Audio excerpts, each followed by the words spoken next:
The jingle of the bell above the coffee shop door barely registered as Caleb Hayes hunched over his laptop, desperately scanning through a list of public schools in the area while trying to ignore the knot of anxiety in his stomach. His daughter Lily's first day of kindergarten was approaching fast, and he still hadn't found a school that felt right for his bright, curious 5-year-old. "Is this seat taken?" Caleb looked up to find a woman gesturing to the empty chair across from him. The coffee shop was unusually crowded for a Tuesday afternoon. "Go ahead," he said, shifting his laptop to make room. The woman set down her sleek leather portfolio and cup of what smelled like some fancy tea blend. She wore a tailored charcoal suit that probably cost more than Caleb's monthly rent, and her dark hair was pulled back in a precise bun. Despite her polished appearance, her smile seemed genuine. "Thanks. Looks like you're deep in concentration there," she said, nodding toward his laptop. Caleb ran a hand through his disheveled brown hair. "School research for my daughter. It's harder than I thought it would be." She tilted her head slightly. "How old is your daughter?" 5. "Starting kindergarten this fall." Pride softened Caleb's weary expression. "Her name's Lily." "That's a lovely name." The woman extended her hand. "I'm Brooke Bennett, Caleb Hayes." His calloused hand briefly met her smooth one. "Sorry if I seem distracted, I've been at this for hours." Brooke glanced at his screen. "Public schools in this area?" "Yeah. We just moved here a month ago for my new job, construction foreman." He gestured vaguely toward the window, where a new apartment complex was taking shape across the street. "The timing wasn't great, but the pay was better than what I had before." "Single parent?" Brooke asked, then immediately looked apologetic. "Sorry, that's probably too personal." "No, it's fine. Yes, just me and Lily for the past 3 years. Her mom decided parenting wasn't for her and left when Lily was 2. Caleb gave a small shrug that didn't quite hide the hurt. "We do okay." Brooke nodded, a flicker of something respect maybe crossing her face. "I'm actually quite familiar with the schools around here. My company works closely with the educational system." "Oh," Caleb perked up. "Any recommendations?" "What are you looking for specifically?" Caleb closed his laptop. "Good teachers who actually care. A place where they'll notice if Lily's struggling or if she needs more challenges. She's smart already reading simple books, but she's also shy, so I worry about her getting lost in the shuffle." Brooke smiled. "That's actually refreshingly specific. Most parents just say the best school without knowing what that means for their child." For the next 30 minutes, Brooke outlined the strengths and weaknesses of various schools in the district. She knew details that weren't on any website: which principal was retiring, which school had just received a grant for a new science program, which one had the best support for shy children. "How do you know all this?" Caleb finally asked, both impressed and slightly suspicious. Brooke hesitated. "I'm the CEO of Bennett Educational Resources. We develop curriculum materials and do consulting work with schools." She pulled a business card from her portfolio and slid it across the table. "We're actually working with Oak Ridge Elementary on a pilot program right now. From what you've said about Lily, it might be a good fit." Caleb picked up the card, turning it over in his hands. The embossed logo and title confirmed everything she'd said. "CEO, huh? And you're just hanging out in coffee shops in the middle of the day." Brooke laughed, a warm sound that seemed to brighten the whole place. "I had a meeting cancel, and sometimes I need to escape my office to think clearly. Corporate walls can be stifling. I get that. I'd rather be out on a construction site than filling out paperwork in the trailer any day." Their eyes met, and Caleb was struck by how easy it was to talk to her, despite the obvious differences in their lives. The moment stretched a beat too long before he cleared his throat and looked away. "I should probably get going. Lily gets out of daycare in an hour and I need to pick up groceries before then." He carefully tucked Brooke's business card into his wallet, of course. Was that disappointment in her voice? "I hope the school information helps." "It does, thank you." Caleb packed up his laptop. "It was nice meeting you, Brooke." "You too, Caleb," she smiled again. "Good luck with everything." As Caleb walked out of the coffee shop, he told himself not to look back. He did anyway and found Brooke watching him leave. 2 days later, Caleb stood in the office of Oak Ridge Elementary, filling out registration forms for Lily while she explored a bookshelf in the corner. The school was exactly as Brooke had described, smaller than some others, with a focus on individualized attention and a robust reading program.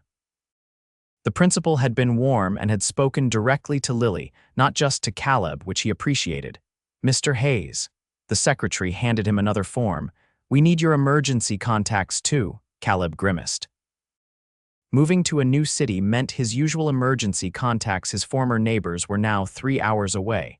He had coworkers, but none he knew well enough yet to trust with his daughter in a crisis. "Is there a problem?" she asked, noticing his hesitation. "No, just, we're new to town." "I don't have many contacts yet." The secretary smiled sympathetically. "You can update it later if you need to. For now, just put down what you have." Caleb was filling in his boss's information when the office door opened. He glanced up and froze, pen hovering over the paper. Brooke Bennett walked in, carrying a stack of folders. She was deep in conversation with another woman and hadn't noticed him yet. Today, she wore a navy blue dress with a simple gold necklace, looking every bit the successful executive. "Daddy, look at this book." Lily bounded over, waving a colorful picture book. "It has a girl named Lily in it, just like me." Brooke turned at the sound of Lily's voice, her professional expression melting into surprise and then a genuine smile.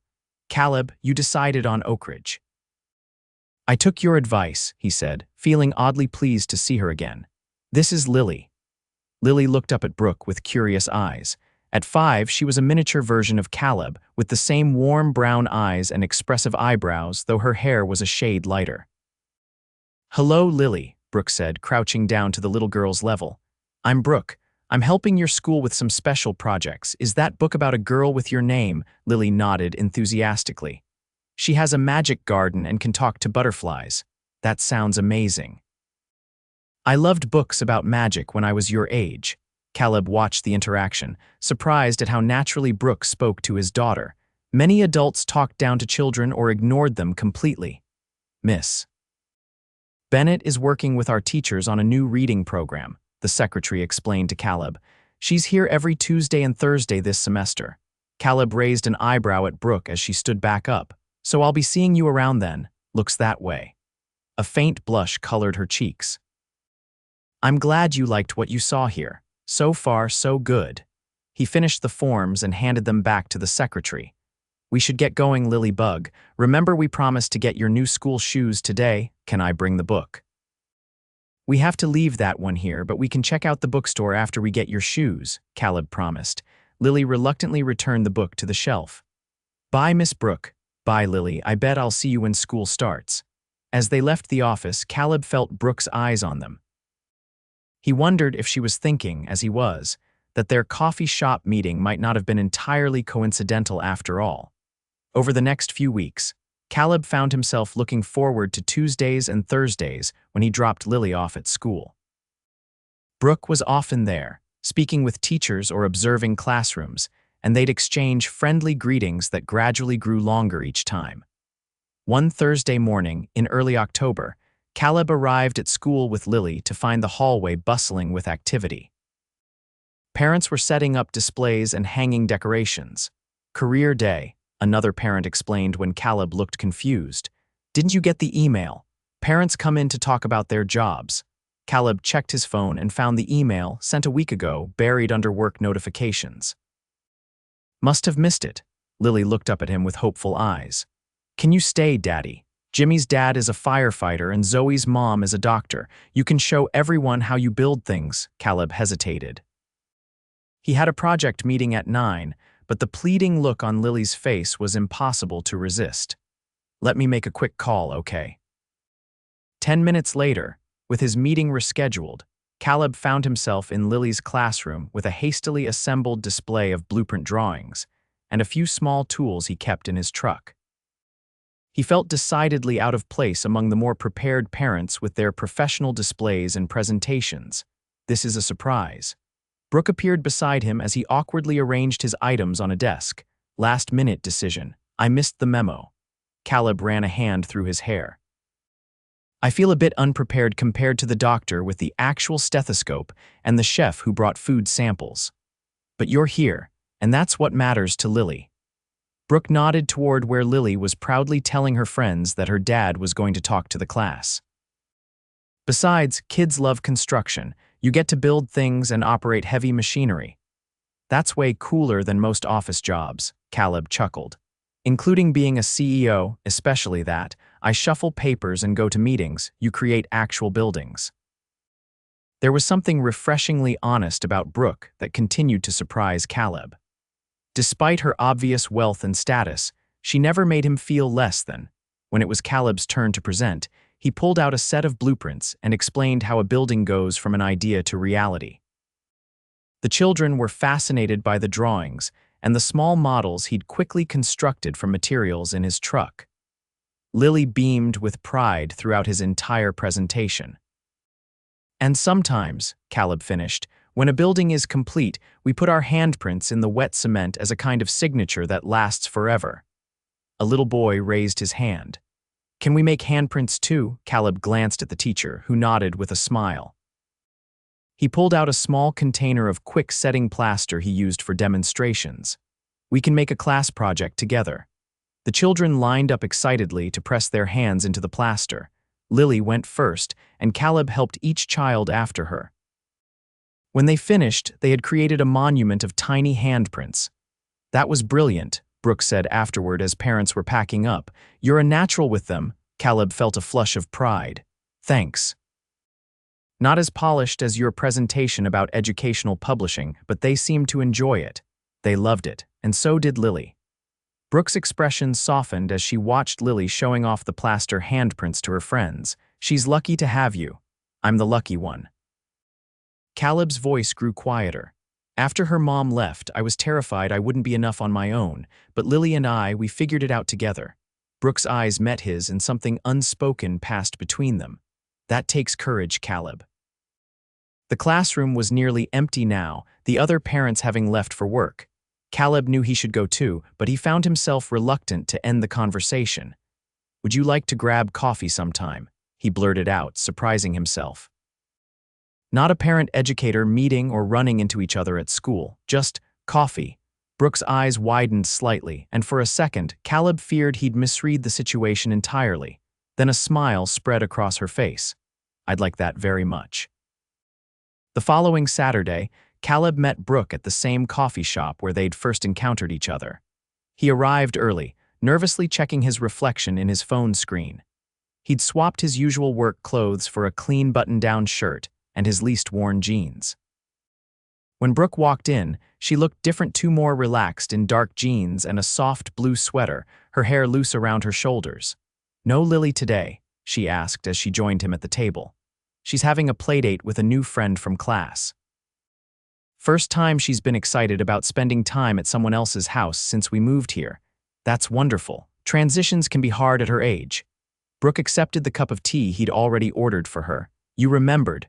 Earl Grey with a splash of milk, Caleb smiled. I pay attention. Their conversation flowed easily, moving from Lily to Brooke's work developing educational programs, to Caleb's journey from construction worker to foreman. He told her about growing up with a single mother who'd worked 2 jobs to support him and his sister, and how that had shaped his determination to provide stability for Lily, despite the challenges of single parenthood.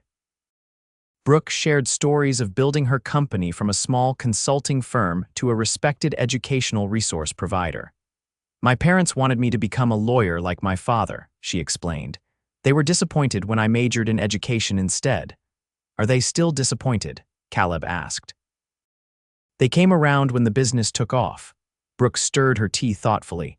But sometimes I think they value my success more than they understand my passion for improving education. That's their loss, Caleb said simply. What you're doing matters. The afternoon slipped away as they talked, and soon Caleb realized he needed to pick up Lily. I had a really nice time, Brooke said as they walked out together. Me too, Caleb hesitated. I'd like to do this again. Maybe dinner next time. Brooke's smile lit up her entire face. I was hoping you'd say that. Their relationship developed gradually over the next few months.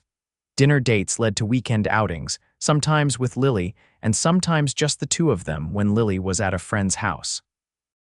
Caleb appreciated that Brooke never pushed to be introduced to Lily as anything more than Miss Brooke from school, understanding his caution about bringing new people into his daughter's life. By December, however, it was becoming clear that what had started as casual coffee was growing into something deeper. They were sitting in Caleb's modest apartment one evening after Lily had gone to bed, sharing a bottle of wine and talking quietly. "I have a confession to make," Brooke said suddenly. Caleb raised an eyebrow. "Should I be worried?" "No, it's just, that day we met in the coffee shop, it wasn't entirely coincidental." She set down her wine glass. "I'd seen you come in there before, always working on your laptop. You caught my attention because you seemed so focused, so dedicated. When I saw you researching schools that day, it gave me an excuse to talk to you." Caleb stared at her for a moment, then burst out laughing. "So you're telling me the CEO of an educational company was scoping out a construction worker in a coffee shop?" Brooke laughed too, her cheeks flushing. "When you put it that way, it sounds ridiculous, but yes, essentially." "Well, I'm glad you did." Caleb reached for her hand. "Though I'm not sure what you saw in me, hunched over a laptop in my work clothes. I saw someone who cared enough about his daughter to spend hours researching schools, someone who looked tired but determined." Brooke squeezed his hand. "That told me more about you than any fancy clothes or job title could have." Caleb's expression grew serious. "You know, I worried at first about the differences between us. You run a successful company, I work with my hands. You went to private schools, Lily and I are navigating public education. You have business dinners at places where I can't pronounce half the menu. And none of that matters to me," Brooke said softly. "What matters is how you treat people, how you love your daughter, how you make me laugh and challenge me to see things differently." She paused. "How you make me feel when I'm with you." Caleb leaned forward and kissed her gently. "For the record, you intimidated the hell out of me at first. Really, me, gorgeous, successful CEO who knows exactly what she wants. Absolutely terrifying." His eyes crinkled with humor. "Still kind of is." Brooke's laughter filled the small living room. "Well, what I want right now is pretty simple." She kissed him again, longer this time. When they broke apart, Caleb tucked a strand of hair behind her ear. "I think we can work with that." As winter turned to spring, Brooke became a regular presence in Caleb and Lily's lives. She joined them for movie nights and Sunday morning pancakes. She helped Lily with her reading and showed up at Caleb's construction sites with lunch when he was working late. They settled into a comfortable rhythm that felt increasingly like family. One rainy Saturday in April, the three of them were baking cookies in Caleb's kitchen when Lily asked the question Caleb had been anticipating and dreading. "Daddy, is Brooke your girlfriend?" Caleb and Brooke exchanged glances. They hadn't defined their relationship to Lily yet, wanting to be sure it was solid before potentially disrupting her world. "Yes, sweetie, she is," Caleb answered carefully. "How do you feel about that?" Lily considered the question with the seriousness only a 5-year-old could muster while covered in cookie dough. "I think it's good, you smile more now, and Brooke makes the best chocolate chip cookies." Brooke laughed, relieved. "Is that the only reason you like me, my cookie-making skills?" "No," Lily shook her head emphatically. "You're nice to my daddy, and you don't talk to me like I'm a baby, and you know lots of good books." "Those are excellent reasons," Caleb said, his heart full as he watched the two most important people in his life bonding over cookie dough and children's literature. Later that night, after Lily was asleep, Brooke curled against Caleb on the couch. "She's amazing, you know. So perceptive for her age. She gets that from her mother," Caleb said quietly. It was the first time he'd mentioned Lily's mother without a hint of bitterness. "Amanda was brilliant, graduated top of her class in college. She just wasn't cut out for parenthood. Do you ever hear from her?" "She sends Lily a birthday card each year, no return address," Caleb sighed. "I used to be so angry about that, but now I just feel sad for what she's missing." Brooke traced patterns on his arm. "And how are you feeling about us, about Lily knowing we're together? Honestly, it feels right." He pulled her closer. "I've been careful, maybe too careful, about letting anyone get close to Lily. But you fit into our lives like you were always meant to be here." "I feel the same way," Brooke whispered. "I never thought much about having a family of my own. I was so focused on my career. But being with you and Lily has shown me what I was missing." Caleb kissed the top of her head, breathing in the scent of her shampoo. "I love you, Brooke. Both of us do." Brooke lifted her face to his, eyes shining. "I love you too, both of you." Summer arrived with warm days and new developments. Brooke's lease ended, and after much discussion, she moved into Caleb's apartment. It was a tight fit, her elegant furniture looking somewhat out of place in the modest space, but they made it work, knowing it was temporary. They had begun looking for a house together, something with enough room for all of them and maybe, someday, room to grow. Lily thrived with Brooke's presence, blossoming from a shy kindergartner into a confident, soon-to-be first grader. The three of them established new routines and traditions. Sunday family breakfasts, backyard picnics, bedtime stories where they each took turns reading a page. On a warm evening in August, Caleb took Brooke to visit his latest construction project, a community center nearing completion in a revitalized neighborhood. "This is beautiful, Caleb," Brooke said as he guided her through the nearly finished building. "I love how you included all those big windows in the children's area.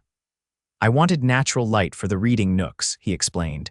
"Kids shouldn't have to learn under fluorescent lights all the time." Brooke smiled. "You're an education advocate at heart. No wonder we get along so well."